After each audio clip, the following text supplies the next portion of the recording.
사랑하는 서울교회 성도 여러분, 주님의 평안을 기원합니다. 지금 영상으로 예배를 드리는 모든 분들에게 오늘도 주님의 놀라우신 은혜가 더욱 충만하기를 기원합니다. 반년이 넘게 우리가 만날 수도 없고 나갈 수도 없는 상황을 맞이하면서 우리 모두가 다 영과 육이 정말 지쳐있고 힘들어 있습니다. 이때에 다시 한번 매 순간마다 하나님을 향하여 집중하고 예배를 드리면서 새 힘을 공급받는 우리 모두가 되기를 주님의 이름으로 소망합니다. 이제 하나님을 예배하겠습니다. 지금으로부터 주 2020년 9월 13일 주일 낮 예배를 하나님께 드리겠습니다.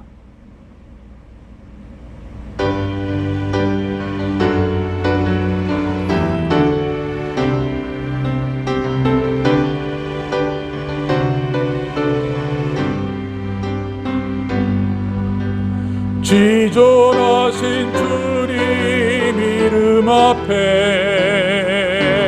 모두 무릎 꿇고 다 경배해. 거룩하신 주님 보좌 앞에 엎드려 절하세.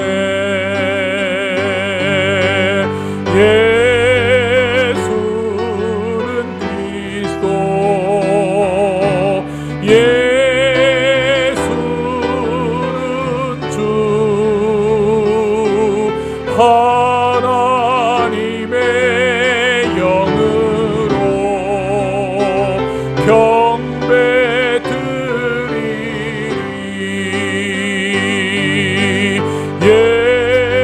예수는 그리스도, 예수는 주. 하나님의 경배 드리리.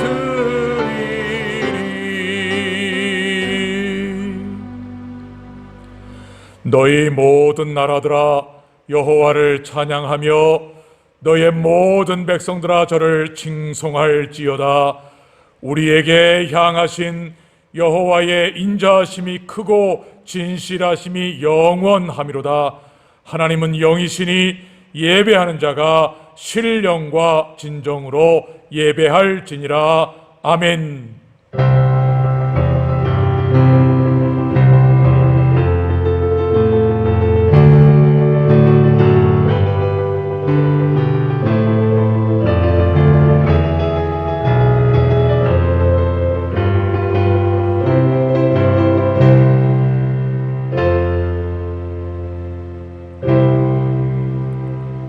수고하고 무거운 짐진 자들아 다 내게로 오라. 내가 너희를 쉬게 하리라. 지금은 거룩하시고 긍휼이 풍성하신 하나님 아버지 앞에서 신령과 진정의 예배를 드리기 위하여 우리 모두가 하나님과 나만이 아는 죄를 통회 자복하나이다.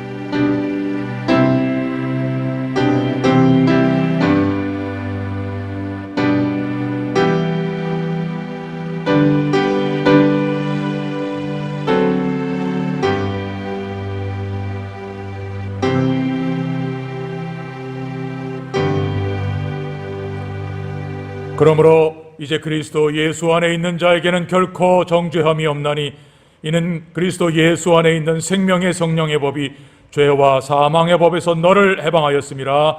아멘.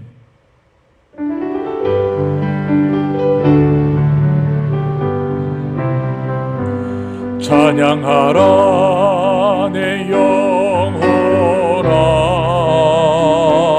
찬양하라 내 영혼아. 내 속에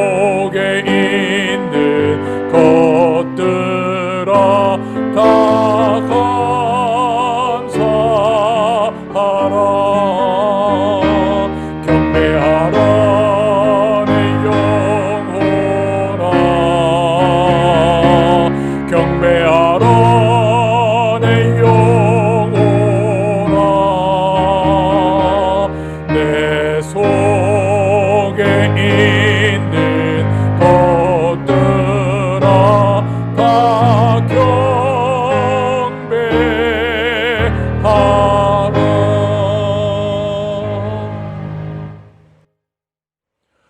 너희는 눈을 높이 들어 누가 이 모든 것을 창조하였나 보라. 주께서는 수요대로 만상을 이끌어내시고 각각 그 이름을 부르시나니 그의 권세가 크고 그의 능력이 강함으로 하나도 빠짐이 없느니라. 야곱아, 네가 어찌하여 말하며 이스라엘아, 네가 어찌하여 이르기를 내 사정은 여호와께 숨겨졌으며 원통한 것은 내 하나님에게서 수리하심을 받지 못한다 하느냐. 너는 알지 못하였느냐, 듣지 못하였느냐. 영원하신 하나님 여호와 땅 끝까지 창조하신 자는 피곤치 아니하시며 곤비치 아니하시며 명철이 한이 없으시며 피곤한 자에게 능력을 주시며 무능한 자에게는 힘을 더하시나니 소년이라도 피곤하며 곤비하며 장정이라도 넘어지며 자빠지되 오직 여호와를 앙망하는 자는 새 힘을 얻으리니 독수리의 날개치며 올라감 같을 것이요 다른 박질하여도 곤비치 아니하겠고 걸어가도 피곤치 아니하리로다. 아멘.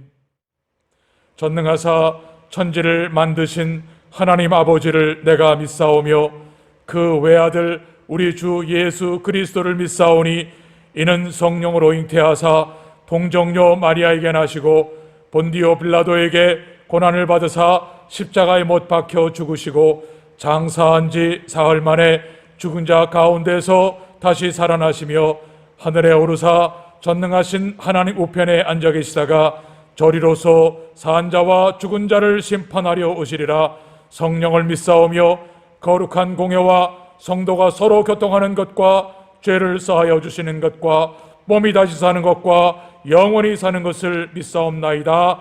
아멘.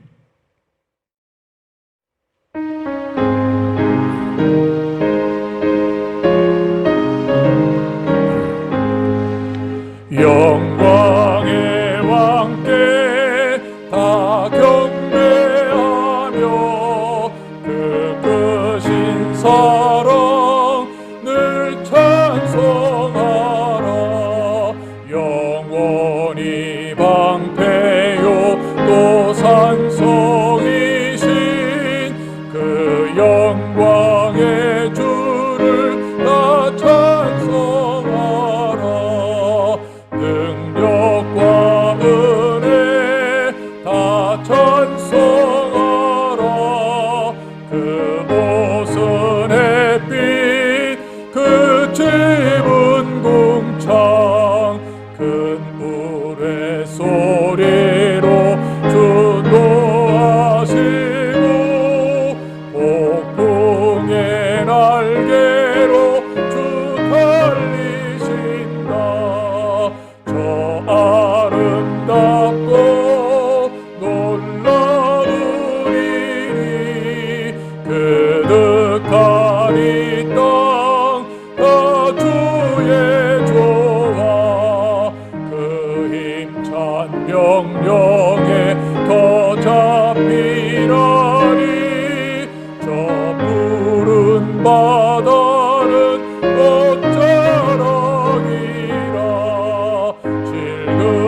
질그릇같이 연약한 인생 주 의지하여 늘 강건하니. 창조주 보호자 또 우리 구주 그 자비 영원히 영함없어라.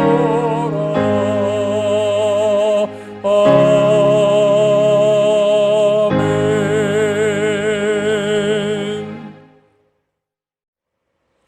하나님 아버지, 코로나의 역병 중에도 하나님을 예배할 수 있는 자유와 믿음을 주셔서 감사합니다. 각 가정에서 하나님을 예배하는 서울교회 모든 성도들의 예배 위에 성령의 기름을 부으사 은혜 충만한 예배 되게 하옵소서. 믿음의 입을 열어 주님을 간절하게 구하게 하시고 악의 세력을 쫓아내는 능력의 찬양이 불려지게 하옵소서. 그래서 예배를 통해 치료가 있게 하시고 회복과 능력 충만한 하나님의 자녀 되게 하옵소서. 하나님 아버지, 6개월째 코로나 바이러스가 우리를 힘들게 하고 두렵게 합니다. 당장 내일의 장사가 두렵고 앞날이 두렵고 노후가 두렵습니다. 지금까지 누려온 삶을 빼앗긴다는 게 두렵습니다. 이러한 두려움 때문에 좀처럼 하나님의 말씀을 붙잡지 못하고 세상의 상식을 선택하고 살았던 우리를 용서해 주옵소서. 하나님이 아닌 다른 것들이 나를 두려워하게 할 때에 전능하사 천지를 만드신 하나님 아버지를 나는 믿는다 고백하며 든든히 서게 하옵소서. 고난 속에서 나의 믿음이 분명하게 하옵소서. 믿음은 하나님 말씀을 들음에서 생기기에 하나님 말씀을 더욱 가까이 하게 하옵소서. 이제 교회가 이사야서를 쓰면서 주님의 음성을 들으려 합니다. 온 교회가 주의 음성을 듣게 하옵소서. 선지자를 통해 주시는 말씀에 마음을 찢는 회개가 있게 하시고 하나님께로 돌이키는 용기가 있게 하옵소서. 고난 중에 성도들은 주님 다시 오십니다, 마라나타로 세상을 이겼습니다, 재림의 신앙이 분명하게 하시고 산자와 죽은 자를 심판하러 오시는 주님을 소망 중에 기다리는 성도 되게 하옵소서. 주의 피로 사신 우리 교회에 말씀과 기도로 충만하게 하셔서 모든 성도들이 믿음으로 승리하게 하옵소서. 기름진 복도 풍성히 부어주셔서 나눠주며 구워주며 살아가도록 은혜를 더하여 주옵소서. 우리의 자녀들은 어린 감람나무처럼 가뭄이나 해충에도 견디며 하나님의 성전의 불을 밝히는 귀한 그릇 되게 하옵소서. 우리 조국의 교회가 깨어있어 나라를 바로 세우는 보루가 되게 하옵소서. 병으로 신음하는 성도들, 경제적으로 고통받는 성도들 기억하심을 믿사오니 고쳐주시고 길을 열어 주옵소서. 예수님 이름으로 기도드립니다. 아멘.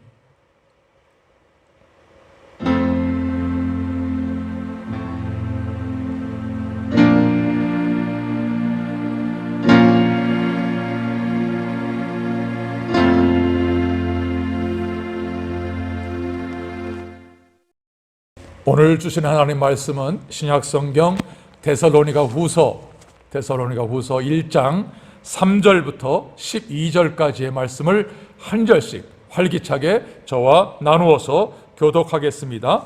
데살로니가 후서 1장 3절부터 12절, 신약성경 334쪽 데살로니가 후서 1장 3절을 제가 먼저 읽겠습니다.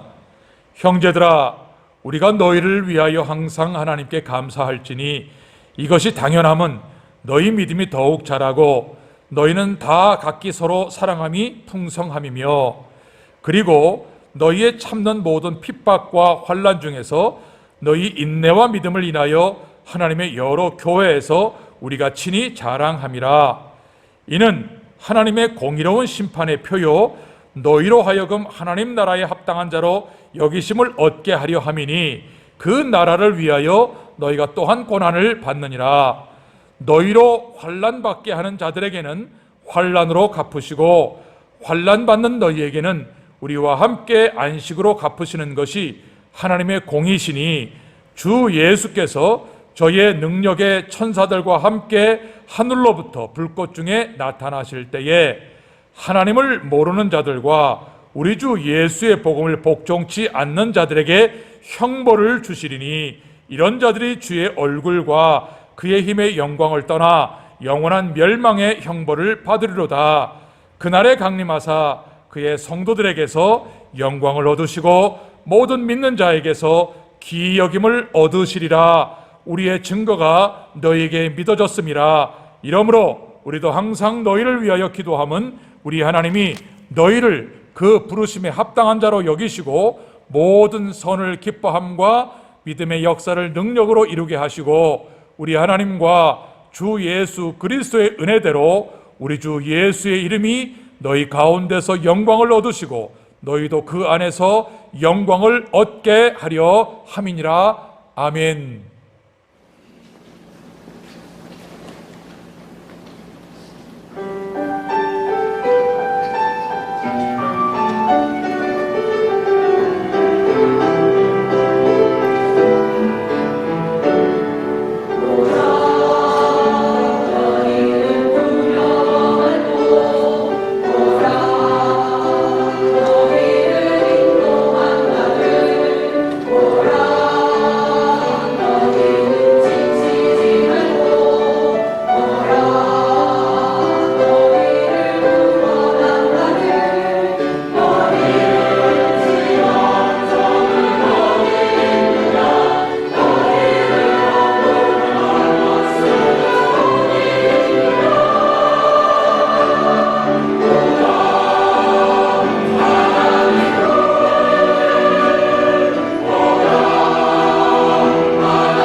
오늘 주신 말씀을 가지고 함께 나눌 말씀의 제목은 산자와 죽은 자를 심판하려 오시리라입니다. 산자와 죽은 자를 심판하려 오시리라. 동정녀 탄생, 십자가 죽음, 부활, 승천, 그리고 재림. 이것은 우리가 사랑하는 예수님을 향한 우리의 신앙 고백입니다. 5가지입니다. 나는 성령으로 잉태하사 동정녀 마리아에게서 나신 예수님을 믿습니다. 동정녀 탄생. 나는 본디오 빌라도에게 고난을 받으시고 십자가에 못 박혀 죽으신 예수님을 믿습니다. 십자가 죽음.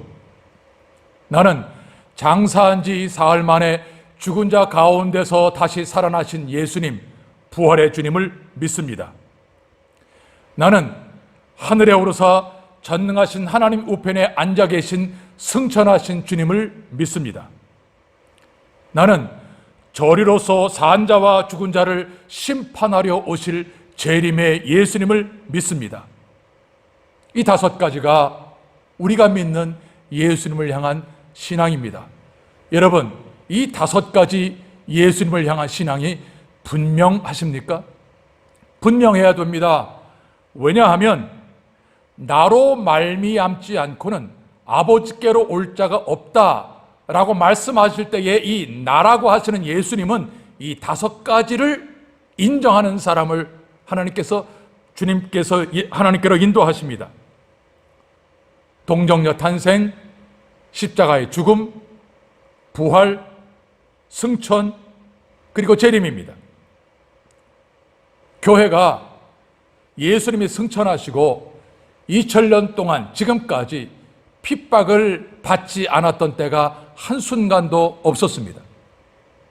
특별히 예수님이 승천하시고 로마가 지배하던 로마 시대에 10대 박해라고 하는 무시무시한 교회를 박해한 사건이 역사적으로 그대로 기록이 남아 있습니다. 우리가 영화를 통해서 보듯이 예수 믿는 사람들을 수많은 사람이 보는 그 광장에다가 몰아놓고 산 사자들, 굶주린 사자들을 풀어서 산채로 잡아먹게 하는 그러한 핍박, 그것이 교회가 받는 핍박이었습니다.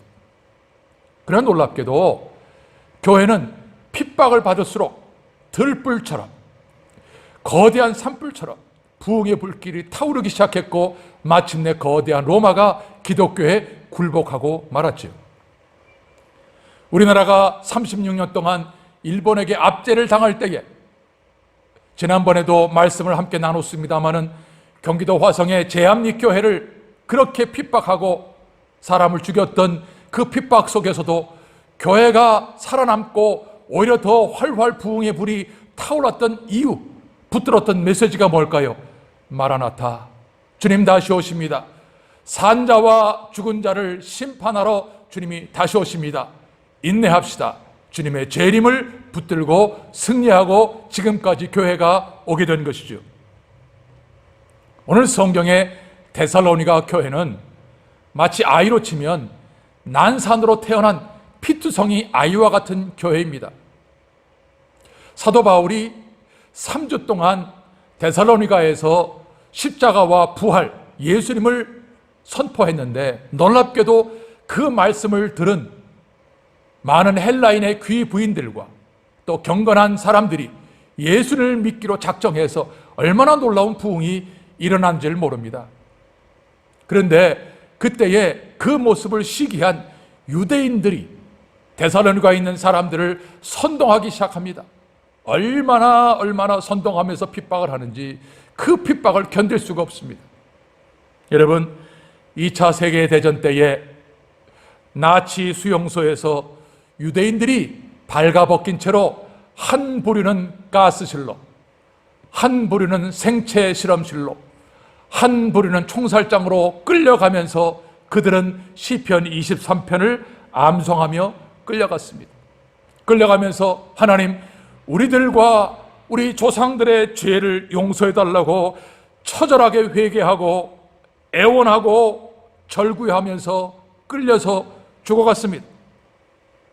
어떤 사람들은 하늘을 향해서 욕을 하면서 하나님을 저주하며 죽습니다. 하나님, 정말 살아계시다면 어떤 형태로든지 하나님 살아계심을 보여주십시오. 그렇게 하면서 죽어갔습니다. 친구가 벌거벗겨서 끌려가서 죽습니다. 가족이 끌려가면서 죽습니다.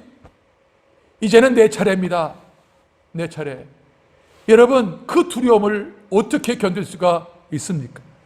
그 핍박을 어떻게 견딜 수가 있겠습니까? 데살로니가 교회를 이렇게 핍박을 하는 겁니다. 그러니까 형제들이 밤에 사도 바울을 몰래 도망시킵니다. 당신은 살아야 됩니다. 당신은 살아야 됩니다. 하면서 사도 바울을 야반도주 보내게 됩니다. 그때에 사도 바울이 그것을 탈출해서 데살로니가 교회를 향해서 난산으로 피투성이가 된 교회. 여러분, 아이가 태어나면 엄마의 젖을 먹어야 되고 이유식을 먹어야 되고 그 다음에 기고 일어나고 아장아장 걷고 뛰고 무슨 이러한 과정을 겪어야 사람이 되는 거 아닙니까? 교회도 마찬가지잖아요. 시간을 통해서 교회가 든든하게 세워져 가는 일이 있어야 되는데 데살로니가 교회는 3주 만에 태어난 교회인데 피투성이가 된 채로 그 아픔을 똑똑히 보았던 사도 바울이 그 선교지에서 데살로니가 성도들이 겪고 있는 이 환난과 핍박을 생각하면서 무슨 메시지를 전해야 될까요? 여보시오, 산 자와 죽은 자를 심판하기 위해서 주님이 다시 오십니다. 이 재림의 약속을 붙들고 끝까지 인내하십시오. 이 메시지를 전하는 것이 데살로니가서입니다. 오늘 본문입니다. 오늘 우리도 지금 사방이 막혀있는 환난과 핍박, 고난 가운데서 무엇을 붙들고 이 어려움을 이기며 살아나갈 수 있을까요? 산 자와 죽은 자를 심판으로 오시는 재림의 주님을 붙드는 우리 모든 성도가 되시기를 주의 이름으로 축복합니다. 자, 먼저 3절과 4절을 제가 읽겠습니다. 형제들아, 우리가 너희를 위하여 항상 하나님께 감사할지니 이것이 당연함은 너희 믿음이 더욱 자라고 너희가 다 각기 서로 사랑함이 풍성함이며 그리고 너희의 참는 모든 핍박과 환난 중에서 너희 인내와 믿음을 인하여 하나님의 여러 교회에서 우리가 친히 자랑함이라. 자, 오늘 3절과 4절에서 산자와 죽은 자를 심판하러 오시는 재림의 주님을 사모하는 이 데살로니가 교회 교인들에게 이 주시는 메시지가 뭘까요? 첫째로, 너희는 균형 잡힌 믿음을 갖고 살고 있느냐? 균형 잡힌 믿음을 갖고 살아라, 이 말입니다. 그러니까 아무리 주님의 재림이 임박했다 할지라도 지금의 삶을 무시하지 말고 균형 잡힌 믿음을 가지고 살아라. 그것이 뭐냐면 너희 믿음이 더욱 자랐고 너희가 다 각기 서로 사랑이 풍성했고 모든 핍박과 환난 중에서 너희의 인내가 있었다. 놀랍게도 이 핍박 가운데 있었던 데살로니가 교회 교인들의 믿음이 뭐냐? 믿음이 성장하는 믿음, 서로 사랑하는 것이 풍성한 사랑, 그 많은 핍박과 환난 가운데서도 인내하는 믿음, 이것이 균형 잡히면서 아름답게 성장하고 있었던 거예요. 여러분, 말씀을 들으니까 믿음이 자라나죠. 여러분, 여러분이 아는 하나님 분량만큼 여러분이 하나님을 의지할 수 있습니다. 그러니까 여러분이 하나님을 아는 지식이 크면 클수록 여러분은 더 많이 하나님 앞에 의지할 수 있기 때문에 믿음은 들음에서 납니다. 다른 방법이 없습니다. 여러분, 하나님의 말씀을 가까이 하지 않고 믿음이 자라날 수 있다? 그런 것은 없습니다. 그러니까 이 데살로니가 교인들은 하나님의 말씀을 들으면서 믿음이 자라납니다. 믿음이 자라나니까 내가 받는 이 귀한 사랑을 다른 사람도 동일하게 받아야 되는 사랑을 깨닫고 서로 사랑하기 시작합니다. 서로 사랑하기. 그러니까 서로 사랑하다가 보니까 하나님께서 나에게 베푸신 은혜와 사랑이 내가 살아온 것, 이것은 그것으로 감당할 수 없는 사랑을 받고 있기 때문에 환난과 고난을 인내하게 되는, 믿음을 갖게 되는 이 상승작용이 계속 이루어지는 그 출발이 뭘까요? 그것이 항상 말씀 중심의 신앙생활 때문입니다. 말씀 중심으로 신앙생활을 하다가 보니까 서로 이웃을 바라보는 사랑이 넘치게 되고, 그 사랑으로 환난과 핍박을 이길 수 있는 인내가 만들어진 것, 이것이 얼마나 아름다운 신앙의 균형인지 모르지요. 여러분, 간혹 믿음은 좋은데 사랑이 없어 보이는 성도가 있어요.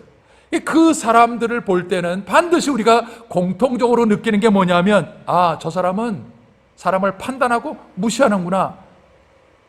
그러니까 믿음은 좋다고 하는데 사랑이 없을 때에 그러한 안 좋은 모습을 보이게 돼요. 반대로 사랑은 있는데 믿음이 없다라고 할 때에 선한 일을 하면서도 상처를 받아요. 왜냐하면 이 믿음이 없으니까 자기 기분과 감정에 사로잡혀서 사랑을 할 때에 상처를 받게 되지요.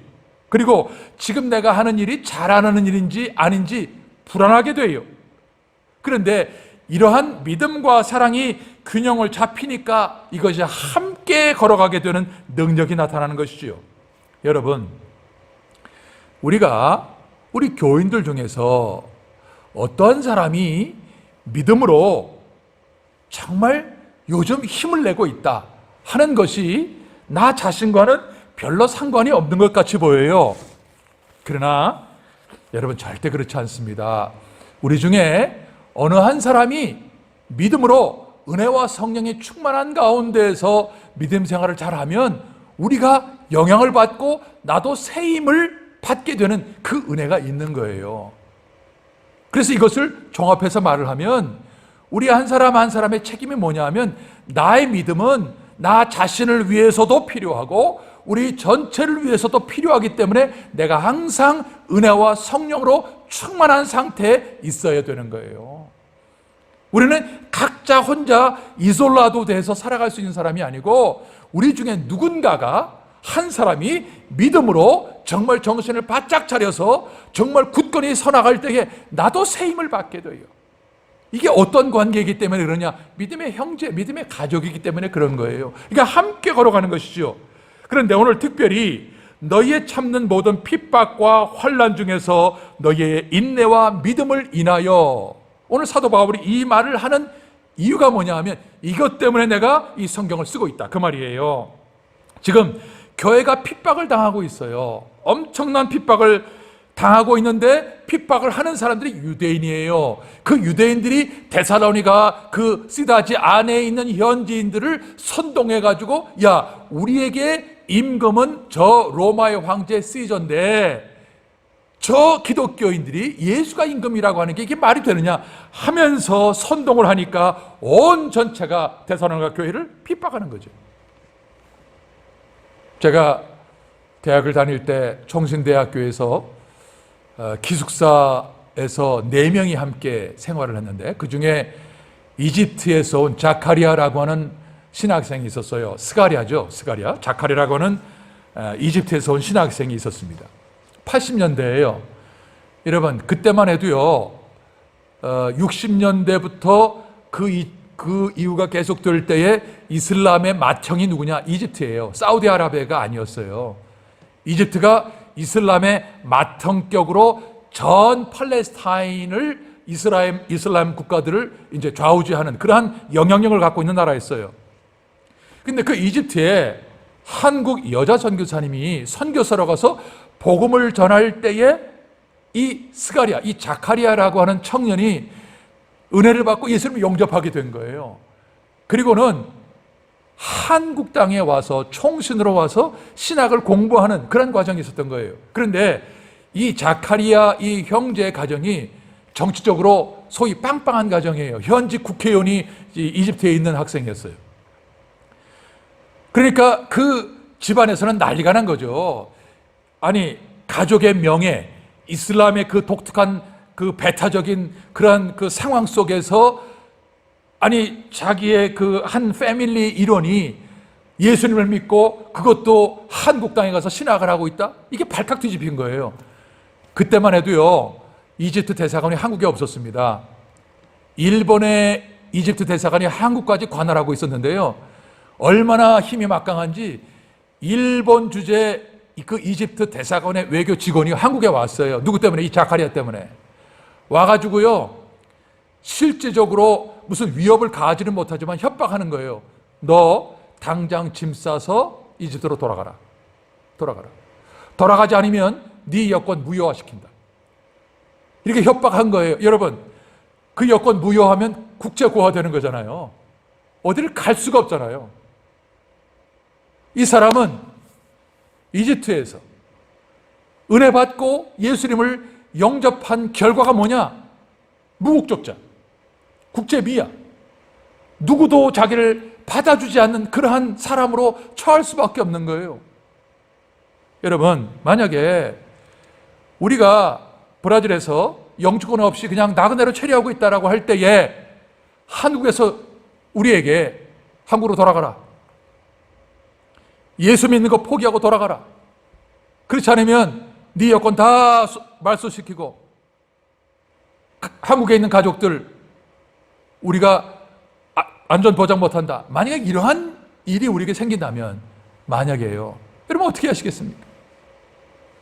지금 제가 이런 말을 들은 이유가 이게 예수 믿는 핍박의 대가라고 하는 거예요.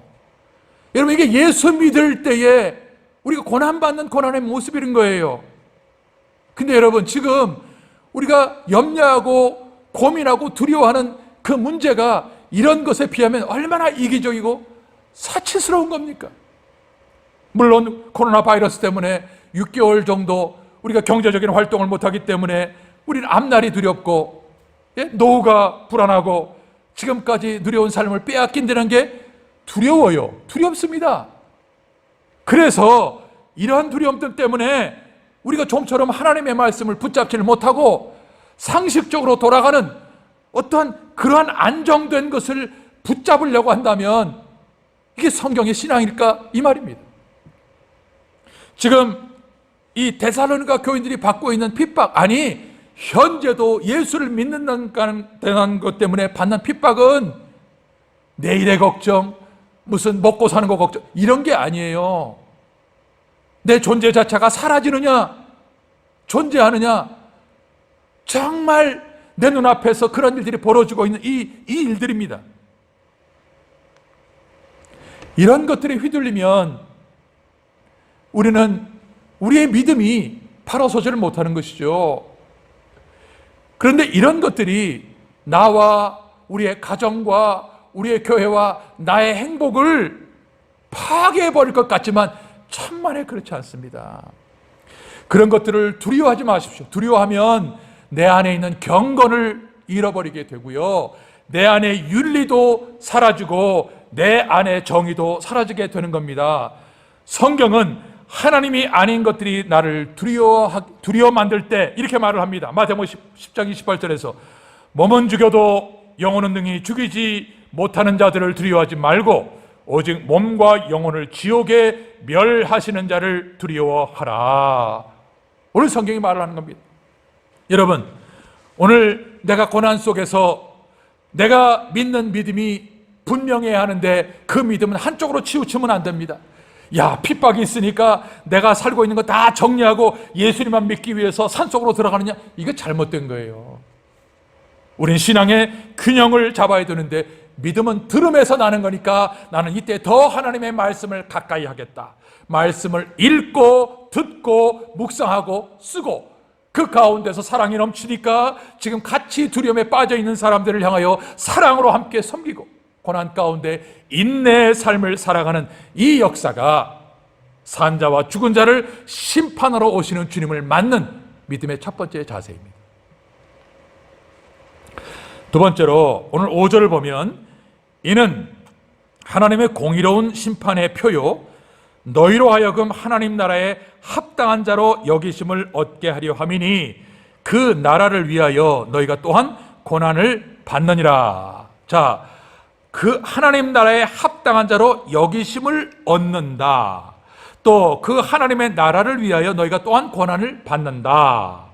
자, 첫 번째는 균형 잡힌 신앙, 이게 주님이 재림하실 때 우리가 갖춰야 할 모습이고요. 두 번째로는 고난 속에 나만의 믿음의 비밀을 갖고 있는가, 이걸 묻는 거예요. 여러분, 고난 가운데서 하나님 나에게 신비로운 체험을 주십시오, 이건 잘못된 거예요.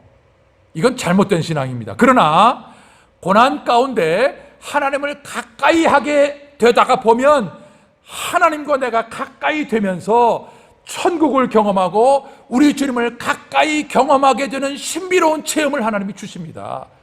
이거는 동일한 게 아니라 그 사람에게 주시는 하나님의 비밀입니다.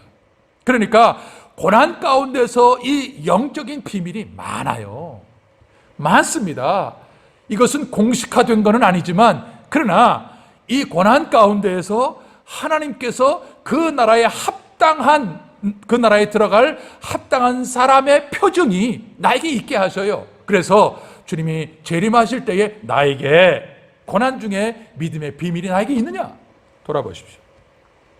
성도에게 특권이 뭐냐 하면, 고난당할 때 주님이 가장 가까이에 느끼게 해주시는 게 이게 성도의 특권입니다. 성도는, 우리는 고난을 당하면 기도할 수밖에 없습니다. 저도 지금은 이제 교회에 못 모이지만 평소에 새벽 기도에 안 나오던 어떤 교인이 갑자기 나오기 시작하면 무슨 문제가 있는 거죠. 이거 주님 앞에 기도하지 않으면 안 될 고난의 문제가 있으니까 고난을 당하면 주님을 가까이 하는 기도를 하는 거예요. 자, 그러면 이때에 나는 기도로 주님을 가까이 하고 주님은 고난 때문에 나에게 가까이 계시기 때문에 주님과 내가 하나가 되게 하는 신비로운 체험을 하게 하십니다. 이런 병원에 가면 중환자실이 있죠. 중환자실 입구에는요, 간호원들이 항상 대기하고 있어요. 24시간 간호원들이 없을 때가 없습니다. 잠자지 않죠. 왜냐하면 그 중환자실에는요, 다 심각한 환자들이 있기 때문에 조금만 이상하다 그러면 가서 체크 또 체크하죠. 마찬가지로요, 성도가, 우리가 고난받을 때 주님이 24시간 스탠바이예요. 내가 조금만 기척이 이상하고 모습이 이상하고 고난 가운데 소리가, 신음소리가 난다 그러면 주님이 즉시로 오셔서 체크하죠. 살피셔요. 그리고 필요한 것을 공급하시고 도와주셔요. 이때 주님이 가장 가까이 계시는 것을 알고 천국에 대한 소망이 너무나 분명해지는 거예요. 어쩌면 내 눈으로까지 보게 하는 그 놀라운, 새롭고 놀라운 신비로운 하나님의 그 체험을 나에게 주시는 거예요. 고난 가운데서. 우리 이러한 가운데서 하나님 나라에 합당한 자로 내가 여김을 받는 거구나. 그러니까 말씀을 통해서도 은혜를 받지만 이 고난 가운데 주님이 가까이 계시는 주님과 하나가 되어지는 신비로운 체험 가운데서 더 확실하게 되는 것이죠. 그러니 우리가 천국에 들어갈 때에 고난 하나 없이 천국에 들어가려고 하는 사람은 부끄러워 얼굴을 들지 못할 사람입니다. 여러분, 우리 모두에게는 그리스도의 남은 고난이 있습니다. 사도 바울이 골로새 1장 24절에 나는 그리스도의 남은 고난을 내 몸에 채우노라. 저는 이 성경을 읽을 때 이상했어요. 왜냐하면 예수님이 십자가에서 운명하실 때까지 다 고난을 받으셨는데, 아니 무슨 그리스도의 남은 고난이 있느냐. 교회가 그리스도를 위하여 이 땅에서 영적인 싸움을 싸울 때에 받는 고난이 그리스도의 고난이에요.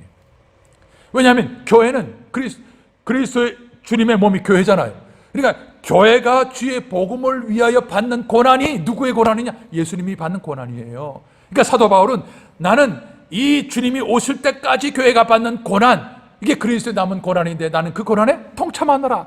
그래서 사도 바울이 몸을 벗으면 그가 39대씩 5번이나 맞은 태장의 그 흔적이 쫙쫙 있어요. 채찍질을 맞고 막대기로 맞고 몽둥이로 맞고 불로 지지고, 이것이 흔적이에요. 내가 자랑할 것은 학문이나 무슨 내가 많이 아는 지식이 아니라 나는 예수님 때문에 받은 이 고난이, 이 흔적이 나의 자랑이라. 이건 영원히 남는 겁니다. 바울이 사단에게 끌려서 예수님을 핍박했을 때 다메섹에서 예수님을 만났습니다. 예수님이 사울아 사울아 어찌하여 네가 나를 핍박하느냐? 예수 믿는 사람들을 핍박하는 게 예수님을 핍박하는 겁니다. 우리가 그러한 고난을 받고 하나님의 나라에 들어가는 거예요. 병이 났을 때 병 고침 받았다. 사업이 어려웠을 때 사업이 성공했다. 여러분, 이거 아니에요. 우리에게는 반드시 하나님 나라에 나는 합당하게 들어갈 수 있는 예수님 때문에 받은 고난의 흔적이 있는 건가? 그거예요. 여러분, 놀라운 것은 이 고난이 어렵고 힘든 일입니다만은, 그러나 막상 고난을 한번 받잖아요. 내가 고난을 받았네. 고난을 통과했네. 야, 별거 아닌 걸 내가 너무나 두렵게 생각을 했네 하면서 든든함을 갖게 되는 게, 이게 뭘까요? 이게 백신 맞는 거예요. 여러분, 고난을 통과한 사람은요, 이 신앙은 백신을 맞는 것과 똑같아요. 지금 우리가 코로나 바이러스에 지금 전전긍긍하잖아요. 얼굴에 다 마스크를 쓰고 다니는 이상한 모습을 보이게 되는데, 백신만 나오면 마스크 다 벗지요. 백신만 맞으면 코로나가 뭐 두렵습니까? 왜냐하면 코로나 항체가 우리 몸속에 있는데, 항체가 있는데 뭐가 두렵습니까? 마찬가지로 우리가 예수님 때문에, 믿음 때문에 내가 고난을 받았다. 그러면 고난의 항체가 내 안에 있는 거예요. 고난의 항체가, 백신이 내 안에 있는 거예요. 그러니까 어떠한 고난이 와도 두렵지가 않는 거죠. 그러니까 이 고난을 통해서 내가 더욱더 믿음으로 성장하게 되어가는 이 일이 있게 되는 겁니다. 환난받는 너에게는 우리와 함께 안식으로 갚으시는 것이 하나님의 공이다. 여러분, 하나님처럼 정의롭고 공평하신 분이 어디 계십니까? 우리가 예수님 때문에 환난과 고난을 받았다면 하나님은 그것을 우리에게 안식으로 갚아주십니다. 나 어느 곳에 있든지 늘 마음이 편하다. 여러분, 이 편안은 주님께서 우리에게 안식으로 주시는 평안입니다. 만약에 지금 여러분들에게 평안이 없다, 두렵다, 불편하다, 씩씩댄다, 하나님이 평안 빼앗아 가신 것이죠. 안식을 빼앗아 가신 것이죠.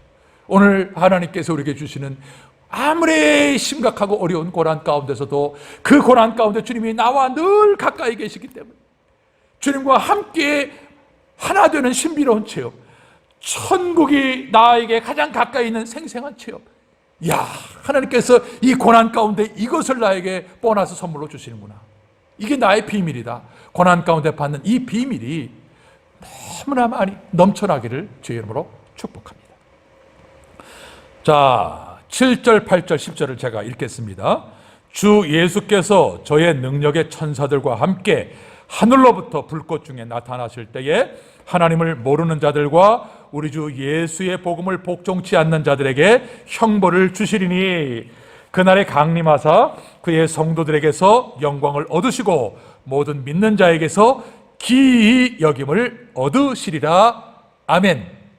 자, 산자와 죽은 자를 심판하러 오시리라.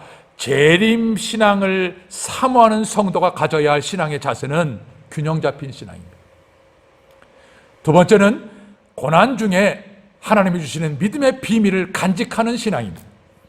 세 번째, 이제 산자와 죽은 자를 심판하러 주님이 오십니다. 주님이 오실 때 어떤 모습으로, 어떤 상황으로 오실까요? 데살로니가 전서 4장에서 호령과 천사장의 소리와 하나님의 나팔 소리로 하늘로부터 주님이 강림하시리니, 주님이 이렇게 오셔요. 그래서 보라 주님 구름 타시고 나팔 불 때에 다시 오시네. 모두 외치세. 이는 구원의 니 시온에서 구원이 임하네.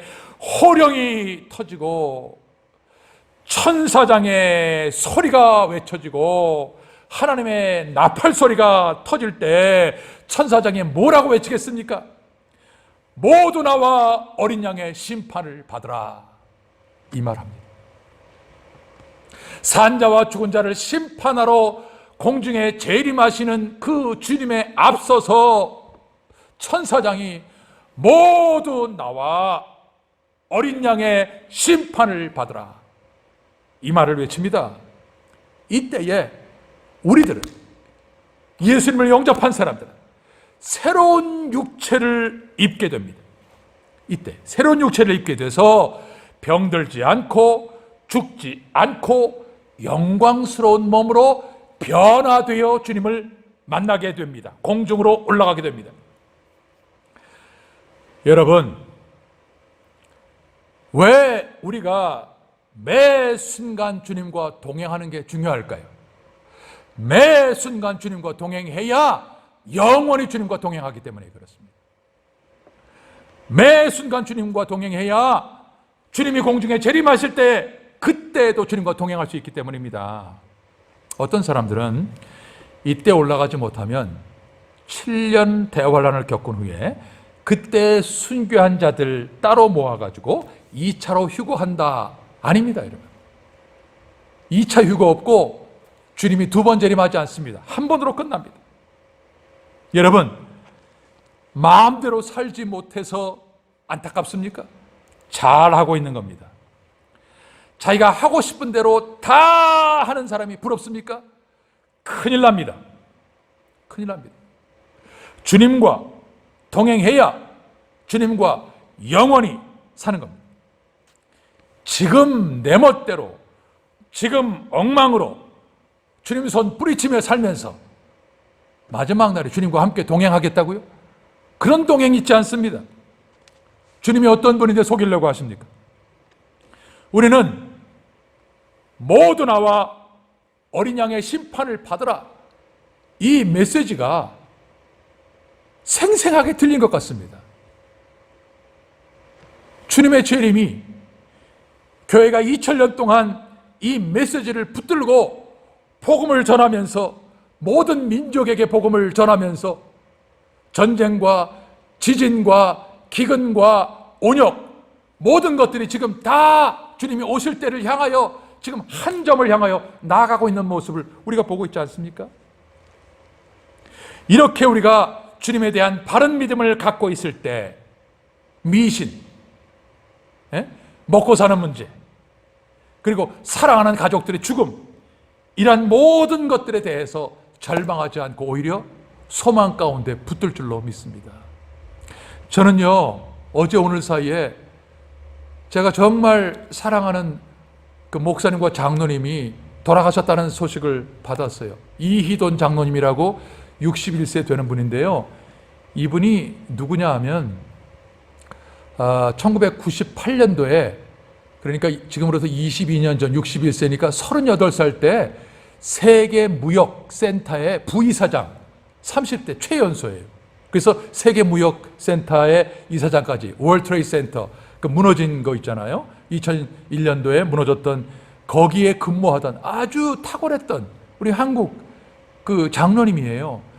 그분이 2001년도에 어떻게 살아난 분인가 하면, 그분이 그 월트레이드 센터가 무너질 때, 테러로 무너질 때 그 시간에 미팅이 있어가지고, 집이 이제 워싱턴인데 워싱턴에서 셔틀 비행기를 타고 뉴욕에 내린 거예요. 그러니까 내렸는데 이분이 매일 마시던 커피 대신에 그날은 스무드, 좀 그거를 먹고 싶어가지고 스무디를 시켰는데, 이 담당하는 그 종업원이 인도 여자인데 영어를 잘 못해가지고 이 사람이 얼음을 넣은 거예요. 그래서 얼음을 넣은 거를 마시다가 보니까 이게 배에서 배탈이 나가지고 화장실에서 30분을 지체하는 바람에 그 미팅 시간에 늦게 가고 있는데 그게 터진 거예요. 여러분, 이걸 어떻게 설명합니까? 그러니까 이분이 그 사건 이후로부터 전 세계 한국 디아스포라들을 향해서 간증하러 다니는 사람이 돼요. 제가 뉴욕에서 만나고 뉴욕에서 그 간증을 제가 들은 사람이에요. 젊은 정말 탁월한 한국에서 그 지도자였어요. 김대중 대통령도 만나고 같이 이렇게 했던 사람. 근데 61세로 이번 주에 세상 떠났다. 위암으로. 그리고 뉴욕에서 정말 겸손하고 같은 노회에서 신앙 같이 했던 65세 되신 김해천 목사님이라고 한 분이 오늘 또 돌아가셨다. 가슴이, 저는 아니 왜 이렇게 주님은 정말 내가 존경하고 사랑하고 순수했던 분들을 이렇게 데려가시나? 별 쓸데없는 생각이, 아니 나는 이런 생각을 하게 되는 것이죠. 여러분, 우리가 주님이 산자와 죽은 자를 심판하러 오시리라 하실 이 메시지를 붙들 때 살아는 사람들까지 우리 주변에서 죽고 사라졌을 때 왜 뺏어가십니까가 아니고 하나님께 맡깁니다. 하나님께 맡깁니다 하는 마음으로 우리가 이길 수 있는 이 은혜가 어디서 올까요? 산 자와 죽은 자를 심판하러 오시리라 하는 겁니다.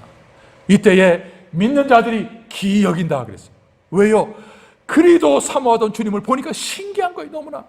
그리고 내 몸이 완전히 새롭게 변화된 모습을 가지고 주님을 보니까 더 신기한 것이죠.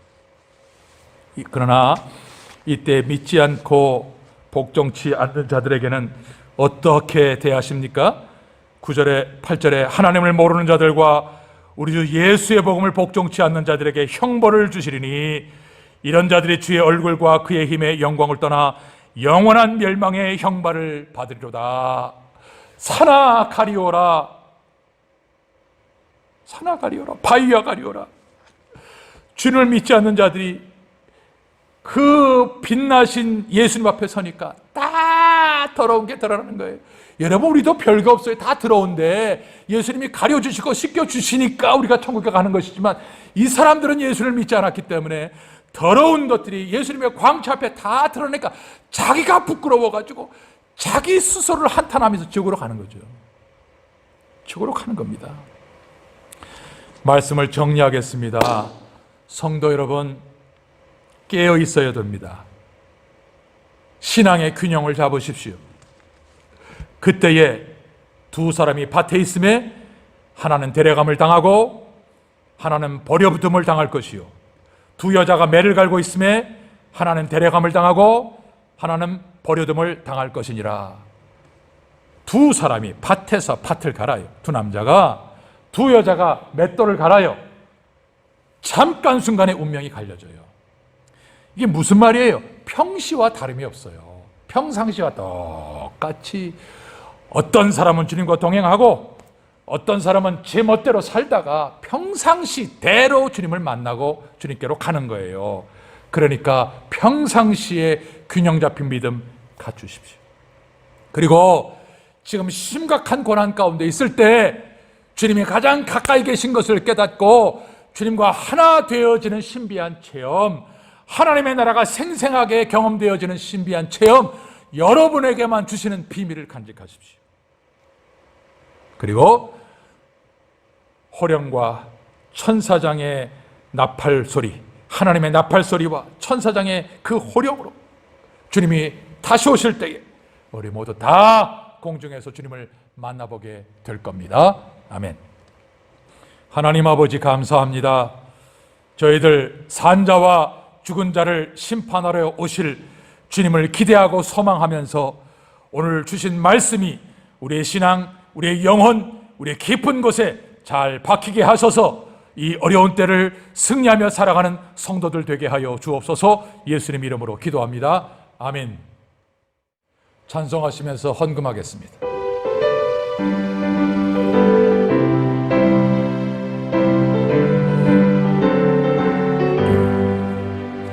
하나님의 나팔 소리 천지진동할 때에 예수 영광 중에 구름 타시고 천사들을 세계 만국 모든 곳에 보내어 구원 얻은 성도들을 모으리. 아멘. 나팔부 때 나의 이름, 나팔부 때 나의 이름, 나팔부 나의 이름 부를 때에 잔치 참여하겠네. 무덤 속에 잠자던 자 그때 다시 일어나 영광로운 부활 승리 얻으리.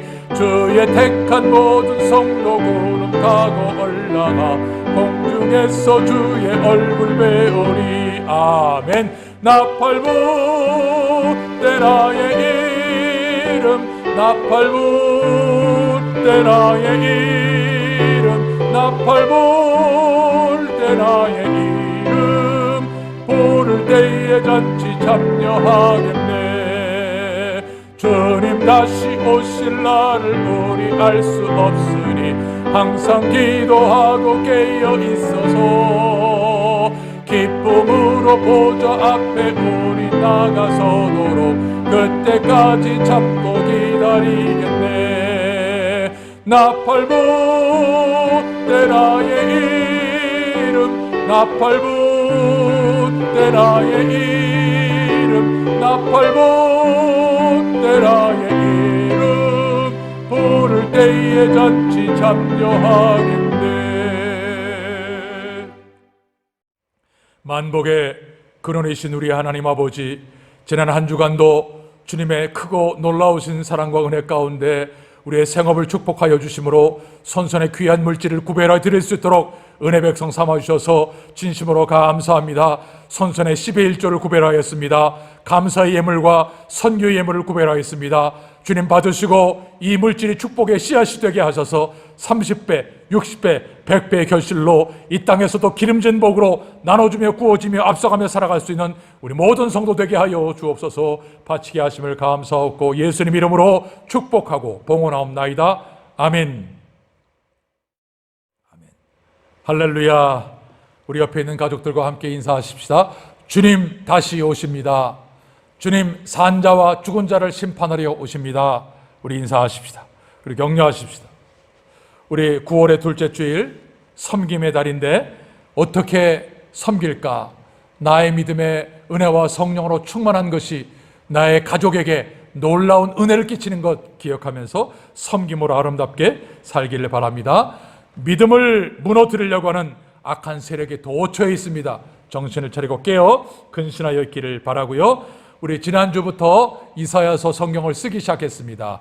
지금 쓰고 계시는 분들 계실 거고요. 저도 쓰고 있고요. 우리 모두가 다 이사야서를 통해서 하나님의 음성을 듣고 메시지를 우리가 귀담아 담을 수 있는 귀한 기회가 되기를 바라고요. 우리 조국을 특별히 위해서 기도하시고 브라질에 계속해서 지금 잠잠해지지 않고 있는데 코로나 바이러스의 잠잠함을 위해서 경제를 위해서 믿음 안에 굳게 세워지는 우리 자녀들을 위해서 기도해 주시기를 부탁을 드립니다. 다 같이 일어나셔서 마지막 찬송 드리겠습니다.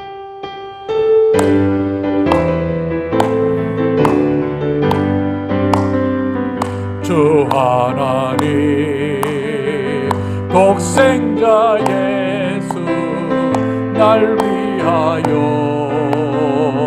오시었네. 내 모든 죄 다 사시고 죽음에서 부활하신 나의 구세주 그 언젠가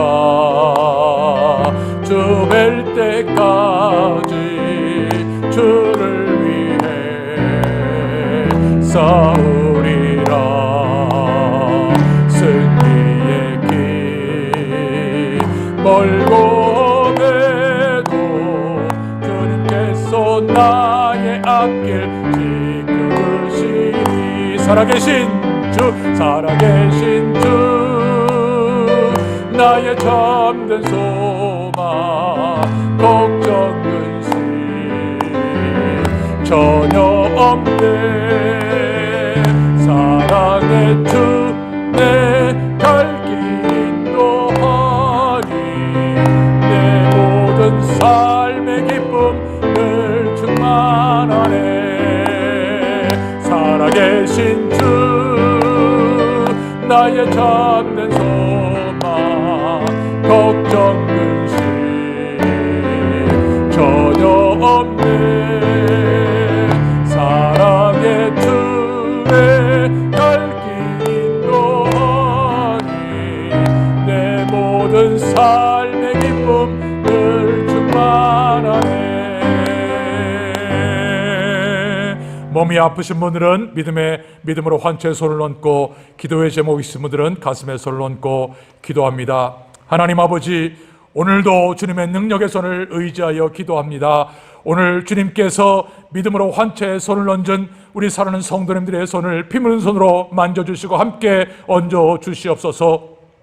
주의 약속의 말씀처럼 주님께서 치료의 강선을 베풀어 주옵소서. 강하고 담대함으로 거듭나는 축복의 역사가 있게 도와주옵소서. 머리부터 발끝까지 사라져야 할 모든 통증과 고통의 요소가 사라지게 하시고 모든 병의 원인이 뿌리부터 말라지게 하여 주셔서 건강이 회복되어 주님의 부르심에 합당하게 건강하게 살아가는 우리 모든 성도 되게 하여 주시옵소서. 기도의 제목이 있습니다. 앞날이 보이지 않는 가운데 있더라도 주님의 은혜와 능력의 손길을 의지하며 지금까지 살아온 것을 감사하며 기도하오니 주님 인도하시고 속히 응답하여 주시는 역사가 우리 모든 성도에게 있게 도와주옵소서. 지금은 우리 주 예수 그리스도의 은혜와 하나님 우리 아버지의 사랑과 성령의 충만하심이여 교통하심이 하나님을 예배하는 우리 모든 사랑하는 성도님들과 주의 교회 위에 지금부터 영원토록 함께 있을지어다. 아멘.